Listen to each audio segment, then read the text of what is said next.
This is Bishop Michael Burbidge, and you are listening to the Walk Humbly podcast. Podcasting from the St. Clair studio here in the Diocese of Arlington. Welcome to the Walk Humbly podcast. I'm Billy Atwell, Chief Communications Officer for the Diocese and your co-host. We want to thank those who have given to the Bishop's Lenten Appeal both this year and in years past, because you have made this podcast possible, but all the work of the Communications Office and so many other offices of the Diocese possible. We are so grateful for your generosity. If you haven't yet, please rate this podcast or write a review wherever you're listening to it. If you're on YouTube, please subscribe and ring the notifications bell. Sign up for our e-newsletter at arlingtondiocese.org. Follow Bishop Burbidge on Twitter and on Instagram. On Twitter, he provides a short gospel reflection of that day. On Instagram, we share various messages from his homilies and this podcast and other places as well. You can follow the Diocese on Facebook, Instagram, and Twitter. Send your questions to info@arlingtondiocese.org, or you can send us a message on social media. Before we get started, just a reminder that Natural Family Planning Awareness Week is July 23rd through 29, and the goal of the campaign is to focus attention on the Church's magnificent teachings surrounding human sexuality, conjugal love, and responsible parenthood, as well as to inspire the faithful to find out more about natural family planning. It's surprising how many people were not well formed in. They weren't taught these things. Well, there's great resources at usccb.org, as well as on our diocesan website, arlingtondiocese.org, that can teach a little bit more about it. And our Marriage and Family Life Office is very, very helpful in this regard. They have NFP counselors and mentors who can really help guide you in natural family planning. For today's topics, we're going to be talking about a letter, corrective letter on that was written to pro-abortion Catholic members of Congress. We're going to talk about Supreme Court decisions related to affirmative action and free speech, as well as a new diocesan family medical leave policy and how that came about. I welcome your host, Bishop Burbidge. Bishop, how you doing? Billy, I'm doing well. I hope you and all of our listeners are enjoying the summer and hopefully getting some time for relaxation and refreshment and time with family. So wishing everyone a good rest of the summer. Our last podcast was a lot of fun. We were at WorkCamp, and it was great talking with those youth and hearing all the feedback and answering their questions. It was so energizing. A good time. It was a lot of fun. They really lift your spirits for sure. Absolutely.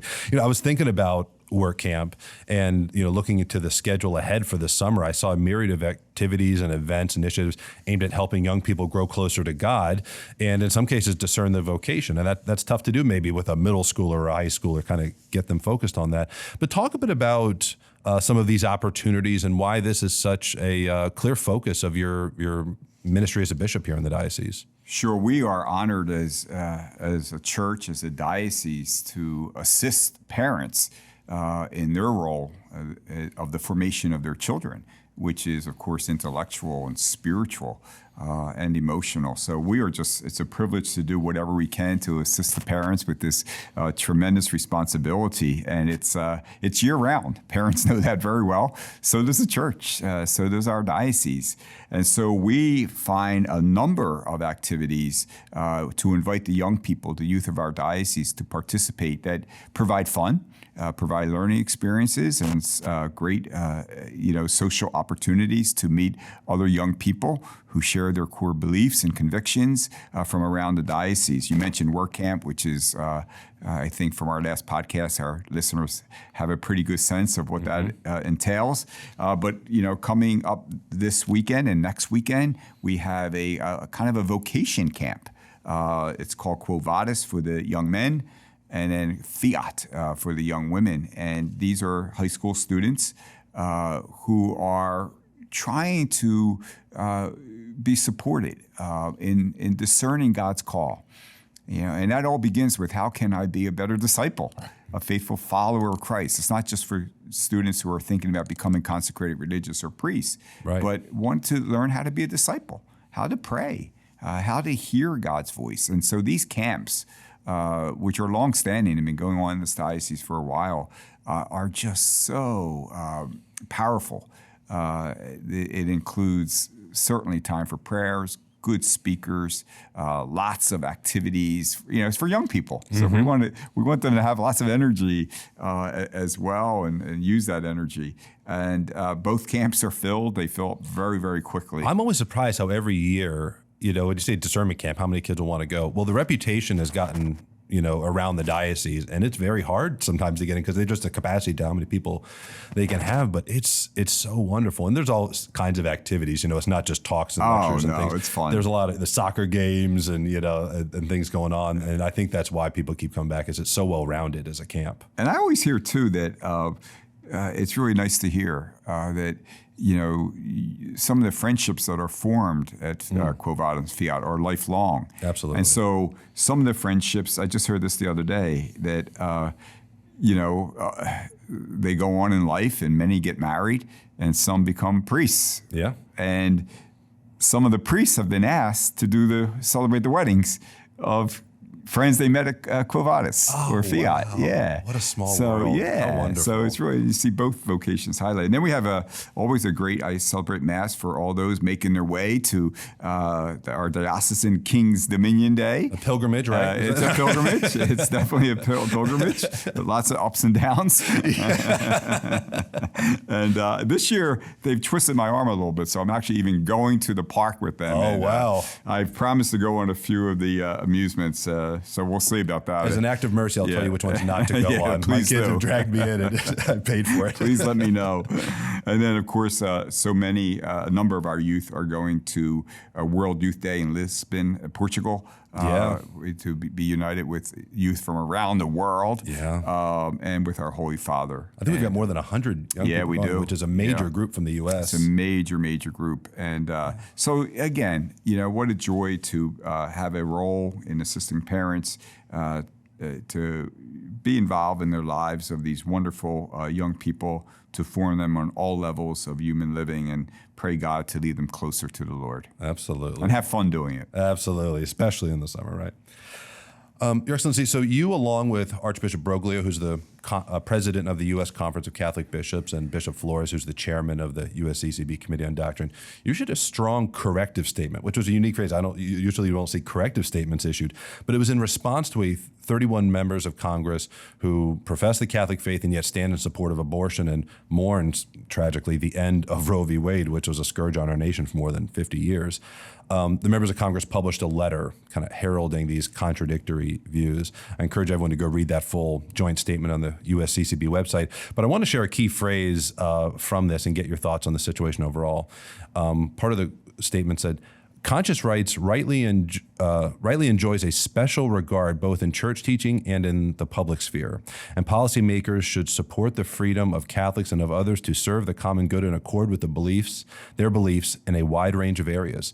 Nevertheless, conscience is not a license to commit evil and take innocent lives.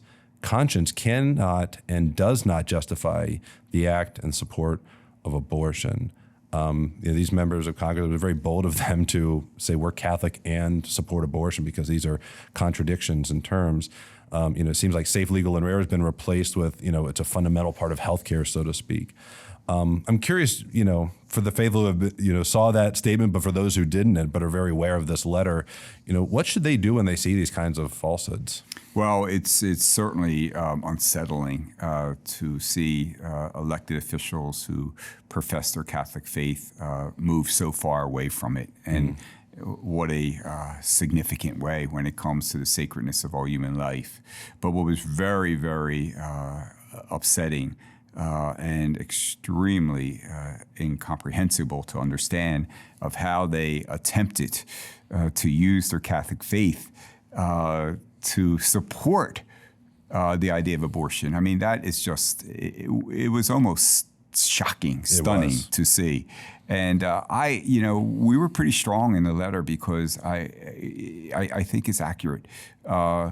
They grievously distorted the Catholic faith. And I think they know they did that. And if they didn't, hopefully the statement would clearly point out to them how they distorted the faith. And this is why, Archbishop Broglio and Bishop Flores, the chair of our doctrine committee, wanted to respond quickly because it's bad enough that Catholic politicians would embrace this view, but to lead others astray by false teaching and misrepresenting what the Catholic understanding is of formation of conscience, that just could not stand. And so I thank you for encouraging our listeners to read the entire statement.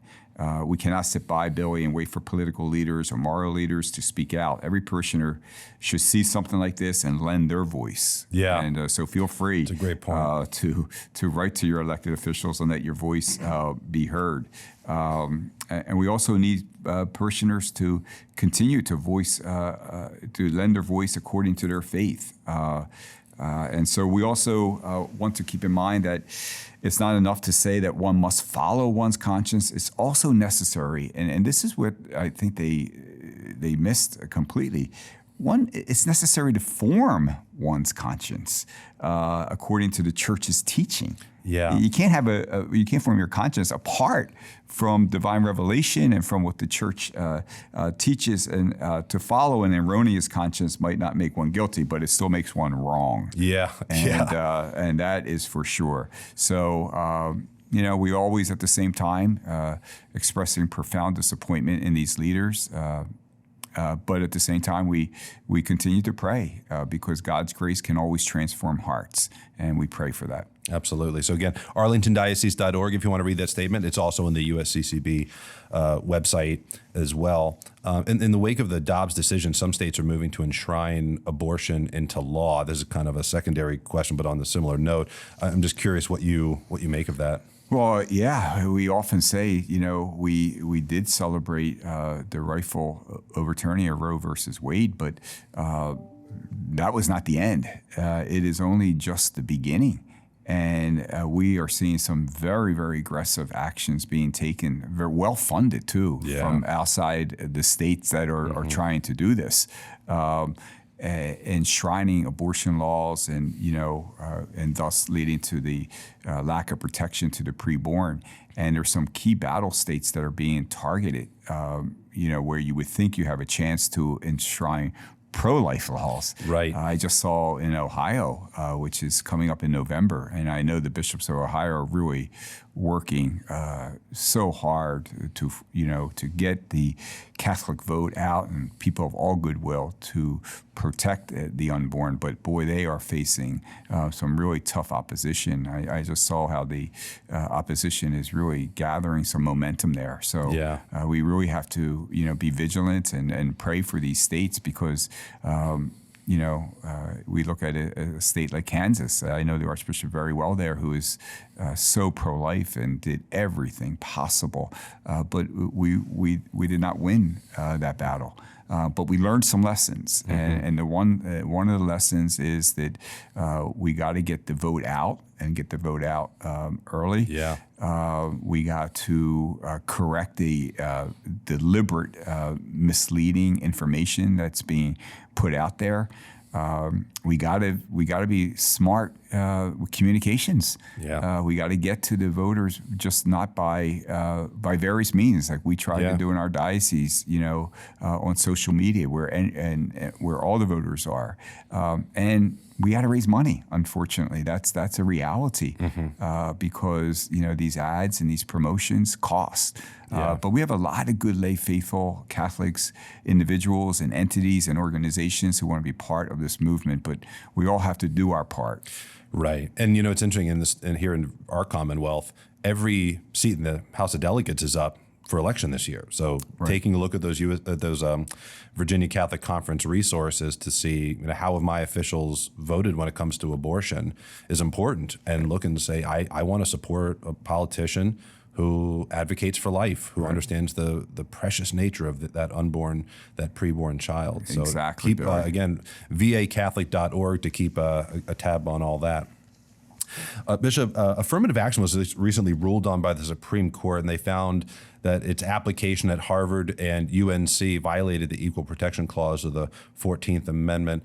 Catholics don't all agree on this issue or a lot of political issues, but in this one in particular, I kind of saw on social media some disagreement. I'm curious about your response to the case, but in more broader terms, like how should Catholics respond in general?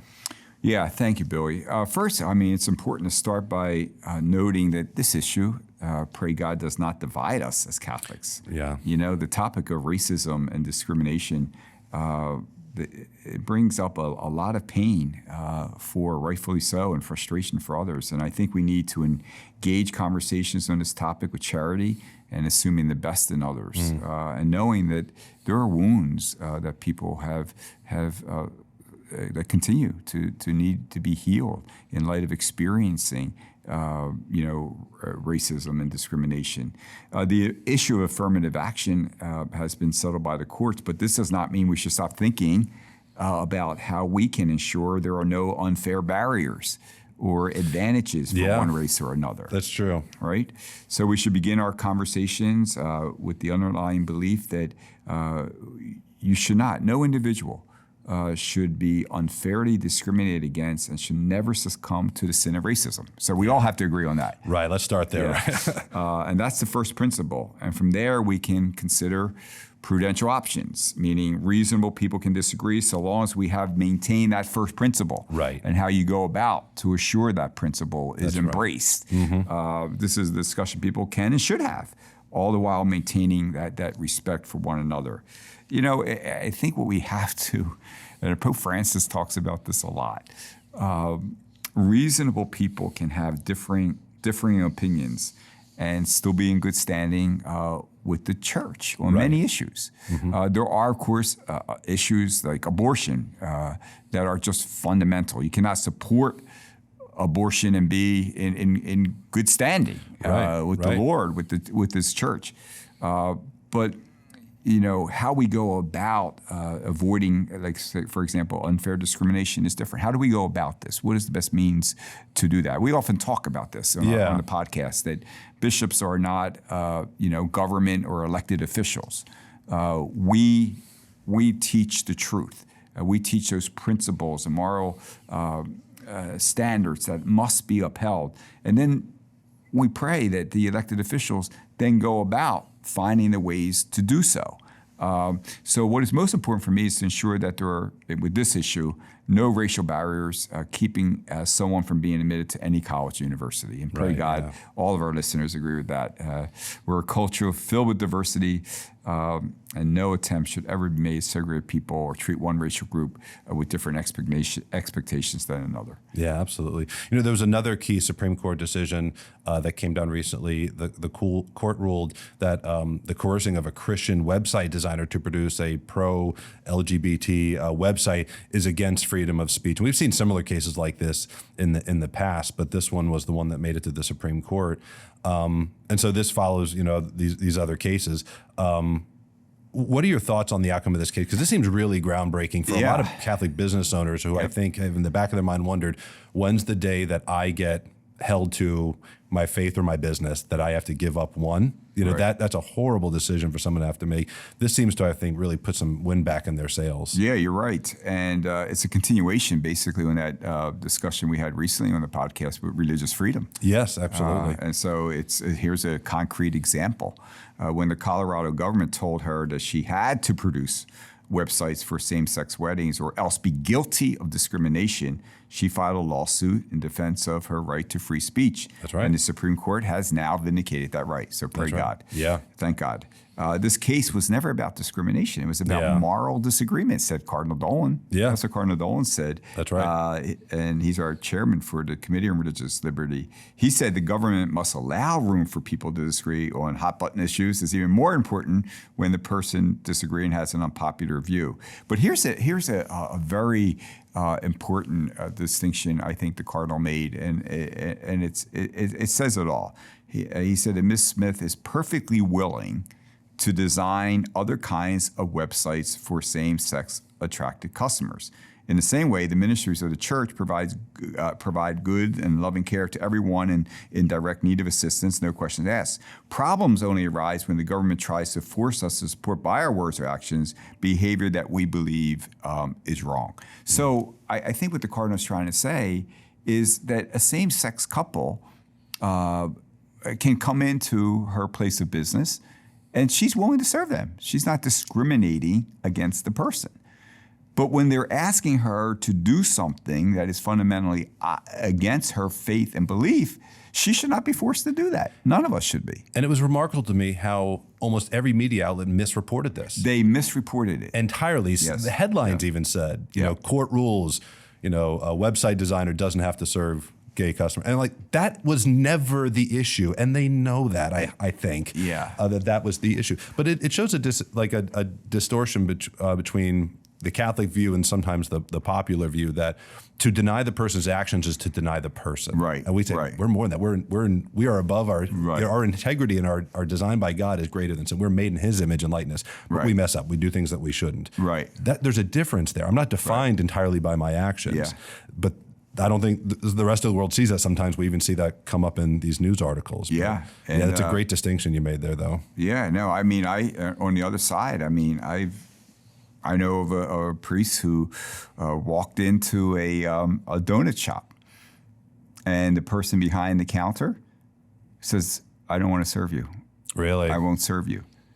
Now that's different. The priest didn't go in and say, "I want you to put a crucifix on my donut." Right. You know what I mean? Yeah. But that he was refused simply because he was praying. Well, that's not acceptable. That's not for acceptable. any person. That's right. Yeah. That's right. Yeah, that is such a huge distinction. Thank you for making that. I want to end on a much lighter note before we get to a question from a parishioner. So on July 1st, so just a few days ago, the diocese implemented a new family leave policy and bereavement policy for staff. In short, previously if staff needed to take maternity or paternity leave, they needed to undergo surgery, or their spouse maybe needed to care for an elderly parent who was sick or had a fall. They had to use their sick time and vacation time in order to continue to receive pay. They had family medical leave because that's a federal thing, but that wasn't paid for necessarily. But through your initiative, we now have a new policy for staff who have worked here for a year and work at least 24 hours a week or more. So basically, more than that part-time break. They're eligible for 8 weeks of paid family leave. This is a big shift in HR policy, and I think more importantly, it conveys the priorities you've placed for families of our staff. And especially those who work for the diocese, obviously. Talk about how this policy came about and why you went in this direction, because it has a cost to it. Why was it worth that cost to you? Well, we often speak, Billy, about our conviction that what's going to transform our church, what's going to transform our world are holy families, holy marriages. And so it's always important to say, well, how are we as a church, as a diocese, supporting holy marriages and holy families? And so you always, as any leader knows, you always have to reevaluate and make sure our priorities are reflecting who we are and what we believe. And so, part of that includes listening to our employees. I'll talk to employees who share the joy about the birth of a child. But that joy is tempered with the added stress of having to rush back to work so they can pay bills. Other times I will hear from employees helping their own family, for instance, of an elderly parent. Mm-hmm. I know many of our parishioners have that responsibility. And they're concerned about their loved one's health, but they're also worried about job security. And it's my hope that these policies will help lessen those burdens. And allow for it to embrace the joy of being a new parent of a newborn child or adopted child, or receiving someone from a child from foster care, or being a son or daughter who has although it's a responsibility, the joy of caring for a parent. That's a gift. It's as hard as it may be at times. It's a gift. Absolutely. I know as a son who had that opportunity to walk with my parents when they were struggling. To be able to leave responsibilities, knowing that others are going to help fill that. Alleviated that, and we understand that there's when you implement a policy like that, there's certainly a cost for it. I mean, there's a financial cost. You have to say, but are resources going where our moral convictions are strong? Mm-hmm. And it's like a family within this diocese, within our places of work. Because when someone's out for 8 weeks, other members of the family, the team, have to pick up the work. And it's important to note that this is across the board. It's not just for the diocesan officials. It's, That's right. Good it's for distinction. parishes and schools. And I think it affects almost 3,000 of our 4,500 employees. That's right. Yeah. So, you always want to be working to make sure that we're doing all that we can to support the good people who work for the church, who use their talents and expertise, probably being able to make money, a lot more money all over places, but say, no, I want to work for the church. Yeah. And so I hope this is a small way of expressing gratitude, for that, knowing that they don't have to dip into their vacation or their sick leave until, after that 8 weeks of paid leave. And we're also expanding our bereavement policy. That's right. Talk about that as well. Yeah. So our bereavement policy to provide employees who are scheduled, if they work 20 or more hours a week, we'd like to now give them up to 10 days of paid leave for the loss of a loved one, including a child loss and miscarriage. We know that you can't put a number to the days of healing. It's a lifelong process, actually, of healing when you lose a loved one. But we've extended that days just so people can begin that process. That's wonderful. I really appreciate that, and I know the staff have responded so well. And it does. It's a reflection of the values you have. You say we need to make sure we have holy families that feel supported and are supported, and take the time for the things they need. This is a way to do that, and we're grateful for it. All right, we have a question from a parishioner who said, will the distribution of the precious blood resume formally at Mass here in the diocese, or will its distribution remain up to the pastor's discretion? Yeah, I'm leaving that up to the pastor's discretion, and presuming that when I say that, the pastors are consulting with their own pastoral councils, their own parishioners, and that they make that decision together. So it is up to the pastor, and it's important that those who are not comfortable receiving from the chalice the precious blood, a common cup, that we always teach and always believe truly that in the body of Christ is the whole Christ, body and blood, soul and divinity in the gift of the Holy Eucharist. Amen. Amen. Okay. Any final thoughts before we close out? No, Billy, just boy, the summer's going fast though, isn't it? It's very fast. I know. I looked at the date today and I'm like, oh, where did June go? Right. So I hope we all can slow down just a little bit, enjoy our families, enjoy whatever time God give us to maybe recreate, and be renewed. So let's do so as we continue to walk humbly with our God. Thank you for listening to the Walk Humbly podcast. Make sure you check out more episodes on iTunes, Google Play, Stitcher, and Spotify.